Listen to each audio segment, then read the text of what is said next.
चलिए आज हम लोग न्यूटन के द्वितीय नियम के बारे में पढ़ेंगे।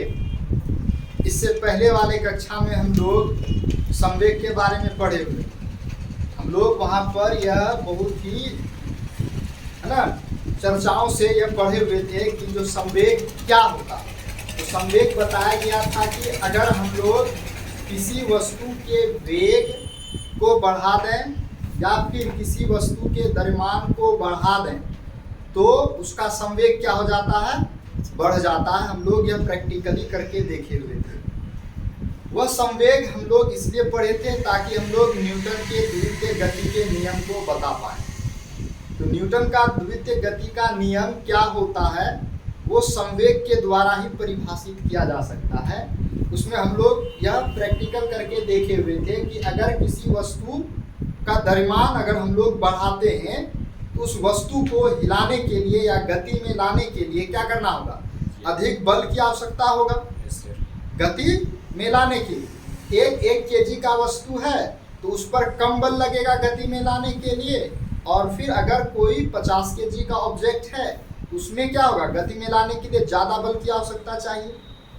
या हम लोग ऐसा कर सकते हैं वेग को बताने के लिए कि अगर हम लोग दो ऑब्जेक्ट एक ही समान का ले लें, यानी कि एक ही द्रव्यमान का ले लें, एक का वेग बहुत ही ज़्यादा होगा और दूसरे का वेग क्या होगा, कम होगा, तो जिसका बल ज़्यादा हो यानी कि वेग ज़्यादा होगा उसको रोकने के लिए भी ज़्यादा बल की आवश्यकता पड़ती है। मान लीजिए कि हम लोग क्या करेंगे, एक साइकिल को है ना उसी स्पीड से दौड़ाएंगे और एक कार को उसी स्पीड से दौड़ाएंगे, तो क्या लगता है साइकिल में कम बल लगेगा और वो रुक सकता है क्योंकि आपका यहाँ पे नहीं, ये तो अलग अलग ऑब्जेक्ट यानी कि वहाँ पर हम लोग दो कार ले लेते हैं, ऐसे समझते हैं। एक कार है और दूसरा कार है, दोनों एक ही मॉडल का कार है, दोनों का वजन एक ही जैसा है लेकिन उसका वेग अधिक है, वेलोसिटी जो है वो अधिक है। एक का है आपका 10 किलोमीटर प्रति घंटा और दूसरे का है 50 किलोमीटर प्रति घंटा। तो जो 50 किलोमीटर प्रति घंटा के वेग से आ रहा है उसको रोकने के लिए क्या करना होगा, ज़्यादा बल लगाना होगा, और जो 10 किलोमीटर प्रति घंटा के चाल से आ रही है उसको क्या करना होगा, कम बल लगाना होगा, तो वो रुक जाएगा। तो ये इस आधार पर हम लोग संवेग के बारे में पढ़े थे। आज हम लोग संवेग से ही हम लोग न्यूटन के गति का द्वितीय नियम के बारे में जानेंगे। तो न्यूटन का द्वितीय गति का नियम क्या है आपको बताया गया, जिसे हम लोग इंग्लिश में Newton second law of motion कहते हैं। इसको बताने के लिए क्या किया गया है, कहा गया है कि अगर हम लोग कोई ऑब्जेक्ट लेते हैं और उस पर बल लगाते हैं, जो बल लगाएंगे, जो बल आरोपित करेंगे किसी भी ऑब्जेक्ट पर, तो वह संवेग में परिवर्तन के दर के समानुपाती होता है। किसी भी ऑब्जेक्ट पर अगर जो हम लोग बल लगा रहे हैं तो वह बल संवेग के परिवर्तन के दर के समानुपाती होता है। इस आधार पर हम लोग बल को डिफाइन कर सकते हैं, बल का एक नया परिभाषा भी ला सकते हैं कि किसी वस्तु पर जो हम लोग बल लगाते हैं वह बल संवेग के परिवर्तन के दर के समानुपाती होता है। इसलिए आपको यहाँ पर लिख करके दे दिया गया है, वो दोनों ही चीज लिखा गया है कि किसी वस्तु के संवेग में परिवर्तन की दर, संवेग में परिवर्तन होना यानी कि संवेग बदलना, P1 से P2 में हो जाना है ना, अलग अलग संवेग का मान होना, वही आपका परिवर्तन कहलाता है। तो वस्तु पर लगे बल के समानुपाती होता है, या हम लोग उस तरीके से बल के बारे में कह सकते हैं इस न्यूटन के गति के दूसरे नियम से कि किसी वस्तु पर आरोपित बल जो होगा वह वस्तु के संवेग के परिवर्तन के समानुपाती होता है। समानुपाती हम लोग अगले क्लास में समझाए थे कि समानुपाती कैसे हम लोग समझ सकते हैं। जैसे कि मान लीजिए हम लोग एक फॉर्मूला लिखे थे है ना, ये चाल बराबर क्या होता है आपका, दूरी बट्टे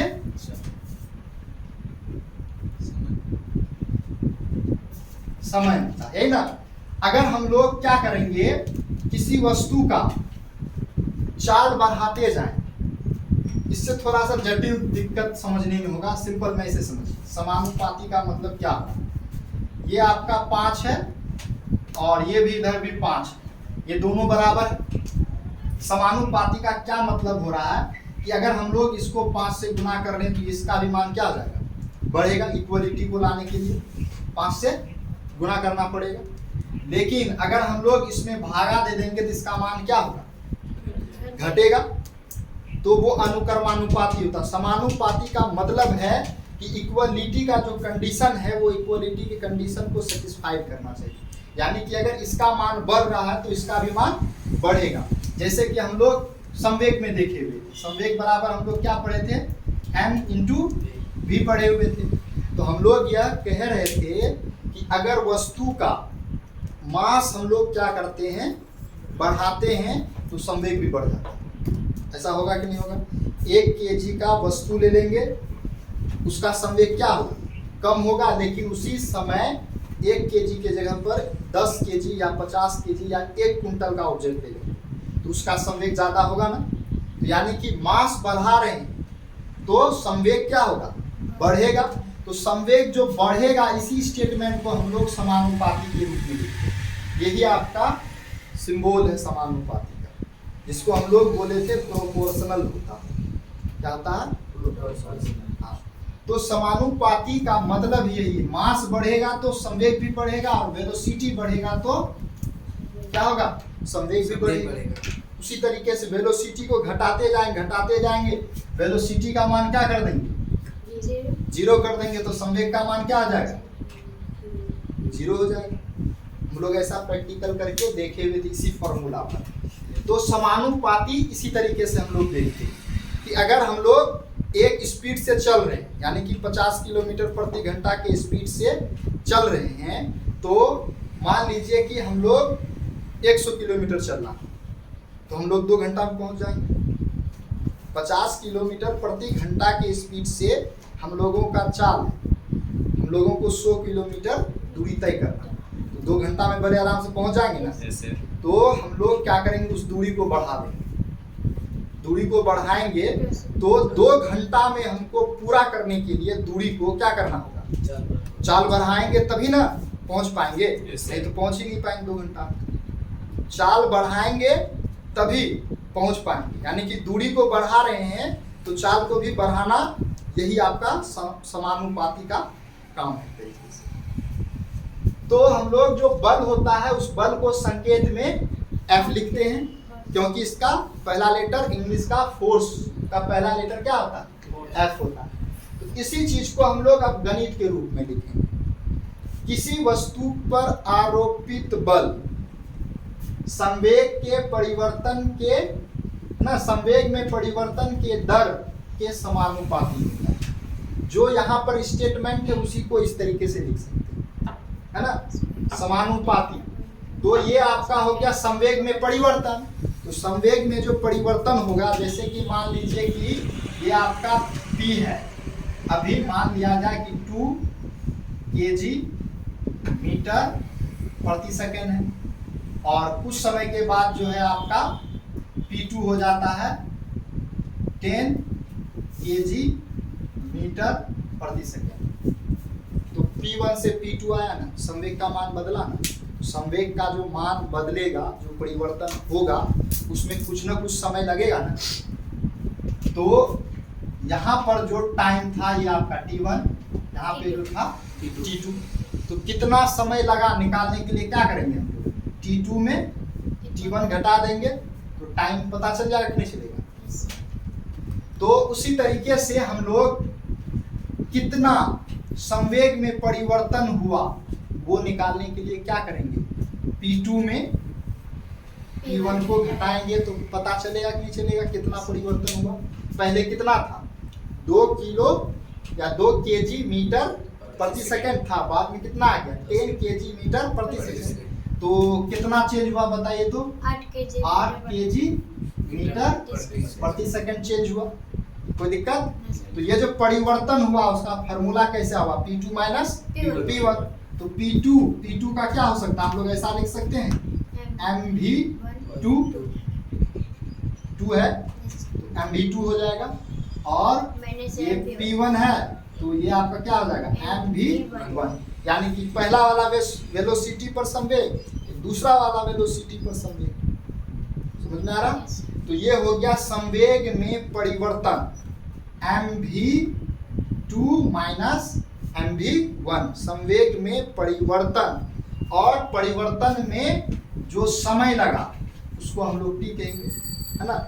यहाँ पे 0 था, यहाँ पे 10 मिनट हो गया होगा, 5 मिनट हो गया, 5 में 0 घटा 5 मिनट निकल गया, तो टी हो गया।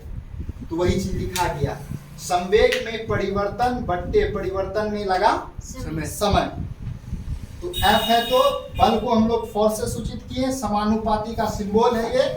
संवेग में परिवर्तन को देखिए, यही लिखे, संवेग बदलना, जो संवेग में परिवर्तन हुआ mv2 माइनस mv1, कैसे निकाले? तो p2 माइनस p1, वही चीज लिखा गया, mv2 माइनस mv1 अपॉन लगा समय, समय को हम लोग t से सूचित करते हैं। यहाँ तक कोई दिक्कत? अब देखिए आगे फोर्स ही है, समानुपाती का चिन्ह है, ये m क्या किए, यहाँ पे भी m है, यहाँ पे भी m है, हम लोग m को कॉमन ले लिए, दोनों जगह उभयनिष्ठ था, m को कॉमन ले लिए हैं, तो यहाँ पे आपका v2 बच गया, यहाँ पे v1 बच गया। चेक कर सकते हैं फिर से, ब्रैकेट का मतलब गुना होता है, गुना करेंगे तो यही चीज आएगा ना, फिर m को v1 से गुना करेंगे यही चीज आ जाएगा, बट्टे में क्या t है। अब आगे देखिए, ये m जो है इसके साथ क्या है, गुना में है, तो हम लोग इसको लिख दिए m into v2 minus v1 बट्टे t। अब जैसे ही हम लोग ये लिखें, विद्यार्थी के मस्तिष्क में फॉर्मूला चमकने लगेगा कि हम तो पहला चैप्टर जिस समय गति पढ़ रहे थे वहां पे त्वरण पढ़े थे। त्वरण बराबर क्या होता है, a बराबर v2 minus v1 upon t, यानी कि वेग में परिवर्तन की दर को हम लोग त्वरण कहते हैं, और उसका फॉर्मूला यही होता था, v2 minus v1 upon t is equal to a। तो यहाँ पर हम लोग इस v2 माइनस v1 बट्टे t के बदले में क्या लिख दिए, a लिख दिए, m को a के साथ गुना करेंगे क्या हो जाएगा, m में हो जाएगा।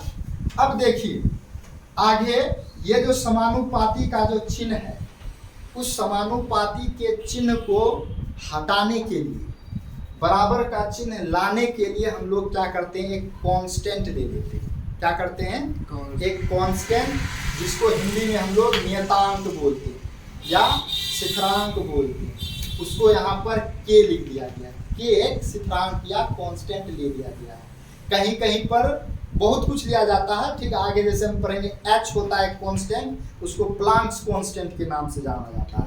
एक g कांस्टेंट होता है, हम लोग आगे ग्रेविटेशनल कांस्टेंट के बारे में पढ़ेंगे, जब गुरुत्वाकर्षण चैप्टर पढ़ेंगे तो वहां पर इसके लिए एक g लेंगे, वहां पर क्या लेंगे, g, और इसका मान भी होता है, इसको हम लोग ग्रेविटेशनल कांस्टेंट के नाम से जानते हैं। यहाँ पर सिंपल में साधारण वाला k ले लिया गया। अब फॉर्मूला निकालने के लिए क्या किया गया है, मान लिया गया है कि अगर k का मान 1 ले लिया जाए, क्या ले लिया जाए, k का मान 1 ले लेते हैं, तो गौर से देखिए क्या होगा, k के जगह पे 1 पुट कर देंगे, 1 गुना m में क्या हो जाएगा, m में हो जाएगा, यानी कि force is equal to m गुना a निकल गया। m क्या चीज होता है, द्रव्यमान, a क्या चीज होता है, त्वरण, उसकी सहायता से हम लोग क्या कर सकते हैं, बल निकाल सकते हैं। तो बल का एक नया डेफिनेशन यह निकल गया आपका पुनः कि बल क्या होता है, तो किसी वस्तु के द्रव्यमान तथा उस वस्तु के त्वरण के गुणनफल को बल करते हैं। यह दूसरा डेफिनेशन हो गया बल का, कि बल क्या चीज है, तो किसी वस्तु के द्रव्यमान तथा उसके त्वरण के गुणनफल को हम लोग क्या कहेंगे, बल, यानी कि फोर्स कहेंगे। तो बल का एक फॉर्मूला आ गया m इंटू a। अब हम लोग इसका SI मात्रक निकालना चाहेंगे कि SI मात्रक जो होता है वो क्या होता है।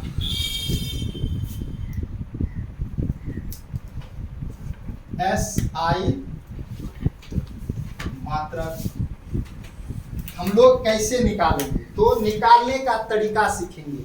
हम लोग याद करेंगे SI मात्रक, हम लोग भूल जाते हैं, लेकिन अगर जिसको निकालने के लिए आता वो कभी भूलेगा नहीं।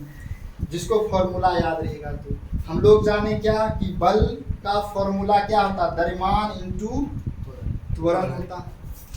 तो फोर्स का हम लोगों को एसआई मात्रक निकालना है, तो हम लोग क्या करेंगे, इन सभी का एसआई मात्रक लिख देंगे। द्रव्यमान का एसआई मात्रक केजी होता है, यह त्वरण है। त्वरण का एसआई मात्रक क्या होता है, मीटर प्रति सेकंड स्क्वायर होता है। मान लिया जाए त्वरण का एसआई मात्रक पता नहीं है, तो क्या करेंगे, हम लोग त्वरण का फॉर्मूला पढ़े v2 माइनस v1/t, तो यहाँ से निकाल लेंगे।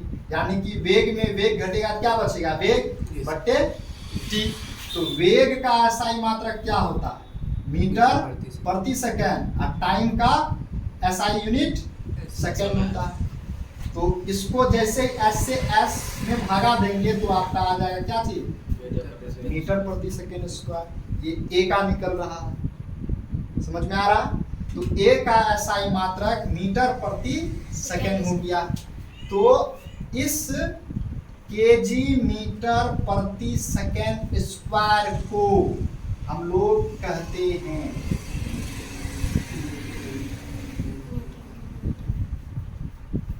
1 न्यूटन।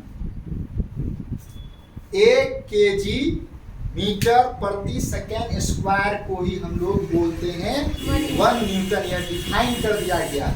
और इसी 1 न्यूटन को हम लोग संकेत में 1 न्यूटन लिखते हैं या केवल न्यूटन लिखते हैं। इस तरीके से आपका बल का एसआई मात्रक क्या निकल गया, न्यूटन। और वह न्यूटन किसके बराबर हो रहा है, 1 केजी मीटर प्रति सेकेंड स्क्वायर के बराबर हो रहा है। तो हम लोग कैसे निकाले, इसी तरीके से आप लोग भी निकाल सकते हैं। ये आपका हम लोग आगे लिख सकते हैं कि 1 newton is equal to 1 KG metre प्रति सेकेंड स्क्वायर। इसी चीज को कहीं कहीं पर ऐसे लिख दिया जाएगा, 1 केजी मीटर प्रति सेकेंड स्क्वायर। ये दोनों एक ही चीज है। तो 1 न्यूटन का मान आपका इतना हो जाता है। अगर हम लोग अब, ये तो एसआई मात्रक हो गया, सीजीएस सिस्टम में मात्रक लिखना हो तो कैसे लिखेंगे, सीजीएस सिस्टम में इसको लिख लीजिए।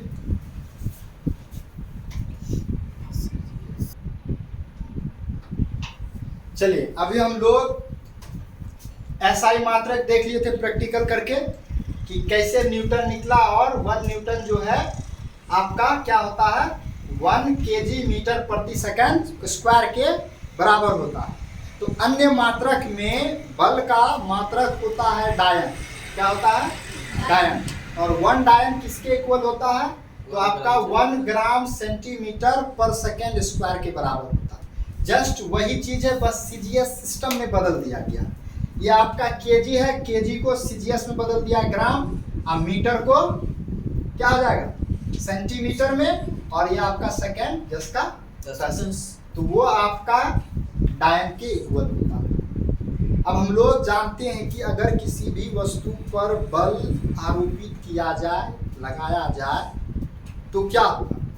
अगर हम लोग किसी ऑब्जेक्ट पर बल लगाते हैं तो वो परिमाण लगा रहे हैं, जब परिमाण लगा रहे हैं तो देखिएगा कि बल के प्रभाव में वह निश्चित दिशा में गति करता है। ऐसा होता है कि हम लोग इसको इधर धक्का मार रहे हैं तो ये अपने मर्जी से भाग के इधर जा रहा है, ऐसा होता है। या हम लगा रहे हैं इस साइड में बल, भाग के इधर चले जा रहा है। ऐसा होता है गाड़ी को हम लोग धक्का मार रहे हैं तो हम ही के ऊपर चढ़ने के लिए आ जाता है। धक्का मारेंगे तो कहाँ जाएगा, आगे जाएगा। ऐसा तो नहीं कि मार रहे आगे धक्का, गाड़ी हम ही पे आ रहा चढ़ने के लिए, ऐसा तो नहीं होने वाला। तो यानी कि बल पर जो हम लोग, यानी कि किसी भी वस्तु पर जो हम लोग बल लगाते हैं उसका जो माप होगा वह परिमाण के नाम से जाना जाता है। कितना न्यूटन बल लगाए, 5 न्यूटन, 10 न्यूटन, 20 न्यूटन, जितना न्यूटन बल लगाएं वह परिमाण है। और परिमाण लगाने के उपरांत क्या होता है, वह निश्चित दिशा में गति करता है। तो यानी कि उसके पास दिशा भी होता है। इसलिए हम लोग कह रहे हैं कि ये जो बल है वह एक सदिश राशि क्यों है, क्योंकि इसके पास परिमाण और दिशा दोनों होता। आगे ये जो बल है किसी भी वस्तु पर लगाएंगे तो ही ना गति करेगा, नहीं लगा रहे तो गति नहीं कर रहा। तो इससे हम लोग यह समझ रहे हैं कि जो बल होगा सदैव पॉजिटिव होता, यानी कि धनात्मक होता, बल कभी भी नेगेटिव नहीं होगा। यानी कि F का जो मान निकालेंगे हम लोग, F का मान जो है वो नेगेटिव कभी भी नहीं होगा। लेकिन आगे फिर कहीं पर लिख दिए हम लोग कि F बराबर नेगेटिव अगर आ जाए तो उसका क्या मतलब होगा। हम लोग बहुत सारा न्यूमेरिकल सॉल्व करेंगे, उस न्यूमेरिकल में देखेंगे कि F का मान जो है कहीं कहीं पर नेगेटिव आ जाता है। लेकिन हम लोग बल के बारे में पढ़ रहे हैं कि वो सदैव क्या होता, पॉजिटिव होता। और हम लोग जानते भी हैं क्योंकि बल नहीं लगा रहे हैं तो वस्तु क्या रेस्ट में है, बल लगाएंगे तो गति करेगा। नेगेटिव बल का क्या मतलब, नेगेटिव कैसे लगाएगा, लगाएंगे तो गति करेगा ही करेगा, नेगेटिव तो होगा ही नहीं, माइनस होगा। लेकिन फिर भी F के जगह माइनस आने का क्या मतलब, माइनस आने का मतलब यह है कि जैसे कहीं पर दो बल लग रहा है, ठीक, तो एक बल जिस दिशा में लग रहा है और वस्तु क्या कर रहा है उसके विपरीत दिशा में गति कर रहा है किसी कारणवश, तो वहां पर F का मान नेगेटिव आएगा। और नेगेटिव यह बता रहा होता है कि जिस दिशा में बल लग रहा है उसके विपरीत दिशा में गति कर रहा है वस्तु। तो नेगेटिव केवल यही बता रहा है बल उसके विपरीत दिशा में लग रहा है, जो गति कर रहा है वस्तु उसके विपरीत दिशा में बल आपका आरोपित हो रहा है, लग रहा है, इसीलिए वहां पर। तो ये माइनस का चिन्ह केवल दिशा के बारे में बताता है, न कि इसका परिमाण के बारे में बताता है। आगे बताया गया वही चीज कि ये ऋणात्मक कभी भी नहीं होता है। यदि A का मान क्या कर दिया जाए, 0 कर दिया जाए, हम लोग फॉर्मूला जाने F बराबर M में, M का मान तो हमेशा क्या होगा, पॉजिटिव रहता ही रहता है। 1 2 4 5 कुछ ना कुछ रहेगा। दुनिया में ऐसा कोई भी ऑब्जेक्ट नहीं है जिसका द्रव्यमान नहीं होता, यानी कि M कभी भी 0 नहीं होगा। लेकिन A तो 0 हो सकता है कि नहीं होगा। A का मान कैसे 0 होगा, त्वरण 0 है। त्वरण 0 का मतलब क्या हुआ, या तो वस्तु रेस्ट में है या तो वस्तु समान चाल से गति कर रहा है। परिवर्तन होगा वेग में तभी ना, वेग में परिवर्तन की दर को हम लोग त्वरण कर रहे हैं, वेग बदलेगा ही, है ना। एक ही चाल से 20 किलोमीटर प्रति घंटा की स्पीड से जीवन भर चल रहा है, त्वरण बदल नहीं रहा। इसीलिए वहां पर A का मान 0 हो जाएगा। 0 से किसी भी संख्या गुना करेंगे क्या हो जाएगा, 0 हो जाएगा। इसीलिए लिखा गया A बराबर 0 तो F बराबर 0 हो जाएगा। तो इस तरीके से हम लोग न्यूटन के दूसरा गति का जो नियम है उसके बारे में हम लोग पढ़ लिए। दूसरा गति का नियम संवेग और बल के बीच में क्या करता है, संबंध बताता है। देखिए ना, न्यूटन का गति का नियम अगर परिभाषित करने के लिए कह दिया जाए तो आप शॉर्ट में डिफाइन कर सकते हैं। न्यूटन का जो दूसरा गति का नियम है वह संवेग और बल के बीच में रिलेशन बताता है। क्या बताता है, संबंध। वही संबंध है आपका F बराबर ma, याद रहेगा। इसका हम लोग दैनिक जीवन में अनुप्रयोग कहाँ करते हैं, ये नियम तो है, तो नियम बना है तो कहाँ से बना, किसी फिजिक्स से ही ना बना है, प्रकृति से ही बनाया गया। फिजिक्स में जो भी पढ़ेंगे वो प्रकृति से जुड़ा हुआ है, तो प्रकृति में इसका प्रयोग कहाँ। तो हम लोग देखते हैं कि हम लोग जब ऊंचे स्थान से फान जाते हैं, कूदते हैं, तो पाँव में चोट लग जाता है। ऐसा क्यों, पाँव में चोट, जबकि कोई मारता तो है नहीं, फिर भी चोट यानी कि दर्द होता, ऐसा क्यों। तो ऐसा इसलिए होता है क्योंकि जब हम लोग ऊपर से फान रहे होते हैं तो हम लोगों का या कोई भी ऑब्जेक्ट को गिरा देते हैं या कोई व्यक्ति फाना या कूदा तो उसमें क्या आ जाता है, वेग आ जाता है। अब वेग आ जाने के कारण धरती पर पड़ता है, धरती पे पड़ने के बाद क्या होता है, वेग अचानक 0 हो जाता है। अचानक होता, धीरे धीरे तो नहीं होता, जा रहा वेग तो पहले बढ़ रहा था, अब बढ़ने के बाद अचानक क्या हो जाता है, घट जाता है। घट नहीं बल्कि रुक करके 0 हो जाता है। तो 0 होने के कारण हम लोग न्यूटन का थर्ड लॉ जो पढ़ेंगे उसमें पढ़ते हैं कि किसी भी वस्तु पर हम लोग अगर जितना जोर से है ना बल लगाएंगे वो भी उतना जोर से हम लोगों को बल लगाएगा, धक्का मारेगा। किसी वस्तु को हम लोग जितना जोर से धक्का मारते वो भी हम पर उतना ही बल लगाता। तो हम लोग जैसे ही वेग में थे, हम लोगों का वजन होता है, तो वजन था और वेलोसिटी क्या हो रहा था, बढ़ रहा था। तो संवेग बढ़ा, संवेग बढ़ने के कारण मास बढ़ेगा, फोर्स बढ़ेगा। मास तो नहीं बढ़ेगा, फोर्स बढ़ेगा। तो फोर्स बढ़ा तो उतना बल से हम लोग धरती पे क्या किए, जाके हिट किए, मारे। तो धरती क्या करेगा, हम पे भी उतना बल लगाया। तो बल लगाया लेकिन हम लोग तो ऊपर गए नहीं। ऊपर नहीं जाने के कारण वो बल हम लोगों को प्रभाव डाल जाता है, यानी कि दर्द होने लगता है। उसी तरीके से हम लोग जब बहुत स्पीड से, है ना, जैसे क्रिकेट में देखिएगा, कोई छक्का मारा जिसको कैच लेने के लिए नहीं आता, वो जैसे मन तैसे बॉल को पकड़ लिया, पता चला उंगली टूट गया या फिर चोट लग गया। ये कैसे हो पा रहा होता? तो क्योंकि जब बॉल स्पीड यानी कि वेलोसिटी से आ रहा था, तो बॉल में क्या होता है, वजन होता है, और वेग बढ़ने के कारण क्या होता है, उसका संवेग हो जाता, बढ़ जाता। संवेग बढ़ने के कारण फोर्स बढ़ जाता। तो वो क्या करता है, फोर्स हाथ पर लगाता है। अगर हम लोग हाथ ऐसे करके रखेंगे तो हम लोगों को चोट लगेगा। तो इसलिए खिलाड़ी जो भी होता है, देखिएगा जो बढ़िया बढ़िया खिलाड़ी होता है, जब भी कैच ले रहा होता अपने हाथ को जो है ना गेंद के साथ पीछे खींचता। क्या करता, पीछे खींचता। तो पीछे खींचने का कारण क्या होता है कि जैसे हम लोग बॉल को पकड़ेंगे उसके वेलोसिटी को घटा रहे होते हैं। तो यहाँ पर हाथ में लगा, उसको हम लोग जैसे जैसे पीछे लेके जाएंगे उसका वेलोसिटी घटता जाएगा, घटता जाएगा। वेलोसिटी आहिस्ते आहिस्ते क्या हो जाएगा, जीरो होगा। इसीलिए हम लोग को चोट नहीं लगेगा। लेकिन अचानक जब जीरो होगा तो क्या लगेगा, अचानक उतना बल लग जाएगा। लेकिन उसके वेलोसिटी को कम करते जाएंगे, कम करते जाएंगे। तो वेलोसिटी अगर कम होता है किसी भी ऑब्जेक्ट का, तो क्या होता, बल नहीं लगता। जैसे एक ट्रक खड़ी है, वेलोसिटी है, जाके सट गई, क्या होगा, कुछ भी नहीं होगा। लेकिन वही कार या ट्रक स्पीड से आ करके लग जाए तो क्या हो जाएगा ना, आदमी फुटबॉल की तरह उड़ेगा। तो वही चीज है, यानी कि अचानक जब वेलोसिटी में आकर के लगाता तो उसमें बहुत ही ज्यादा बल हो जाता, और उसी बल के कारण आदमी फुटबॉल की तरह उड़ सकता। तो इस तरीके से हम लोग न्यूटन के गति का दूसरा नियम पढ़े।